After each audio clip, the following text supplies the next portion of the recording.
ছাত্র জনতার রোষে বিলীনের পথে রাজধানীর ধানমন্ডি ৩২-এ শেখ মুজিবুর রহমানের বাড়ি। গুড়িয়ে দেয়া ভবন দেখতে ভিড় করছেন উৎসুক জনতা। তারা বলছেন এ পরিস্থিতির জন্য দায়ী শেখ হাসিনা নিজেই। এদিকে ভবনের ধ্বংসস্তূপ থেকে ইট, কাঠ, লোহা কুড়িয়ে নিয়ে যাচ্ছেন নিম্ন আয়ের মানুষেরা। আবার কেউ কেউ সেলফি তুলে স্মৃতি সংরক্ষণ করছেন। সরজমিনে দেখা যায় ধ্বংসস্তূপের মাঝে দাঁড়িয়ে আছে শেখ মুজিবের বাড়ির একাংশ। প্রথম 2 দিন বুলডোজার ব্যবহার হলেও ভাঙচুরের পঞ্চম দিনে ব্যবহার হচ্ছে হামার, হাতুড়ি, শাবল।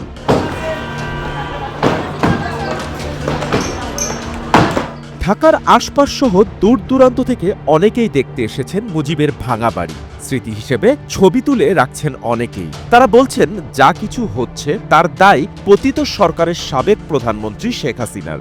স্বৈরাচারী শাসন ব্যবস্থার পাশাপাশি গণহত্যা চালিয়েছেন তিনি। নোয়াখালী থেকে এসেছি, মানে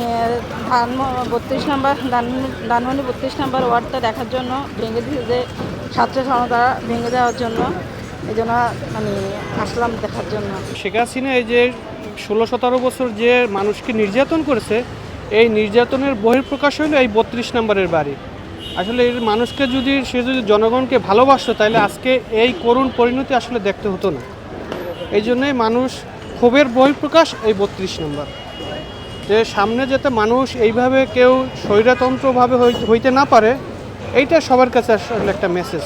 ক্ষমতাচ্যুত প্রধানমন্ত্রী শেখ হাসিনা ও আওয়ামী লীগের পুনরুত্থান ঠেকাতে সবাইকে এক হয়ে কাজ করার আহ্বান ছাত্র জনতার। হাসিনার মতো যাতে আর কেউ এরকম মানে স্বৈরশাসক না হয়, ফ্যাসিস্ট যাতে পরবর্তীতে যারা আসবে তারা যাতে এরকম না করে, এটাই আর কি বাড়ি ভাঙার মাধ্যমে এই বার্তাটাই দেওয়া হলো। চলমান যে নির্যাতন এবং স্বৈরাচারী আচরণ, বাক স্বাধীনতা হরণের যে প্রক্রিয়া, সেটাকে তারা ভাঙছে।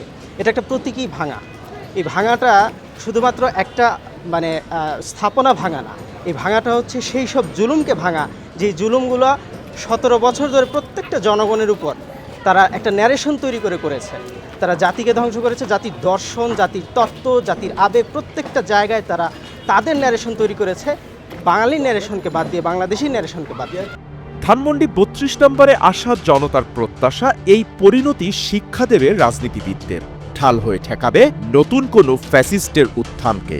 আজকের এই স্থাপনা দেখে প্রত্যেকটা দলের শিক্ষা নেওয়া উচিত যে হাসিনা সরকার যেভাবে এই দেশ চালাতে গেছিল, যেভাবে দুর্নীতি করতেছিল, যেভাবে সাধারণ মানুষের উপরে অত্যাচার করেছে, মানুষকে গুম করেছে, এই শিক্ষাটার উপরে কিন্তু সে এই পরীক্ষার উপরে সে শিক্ষাটা পাইছে।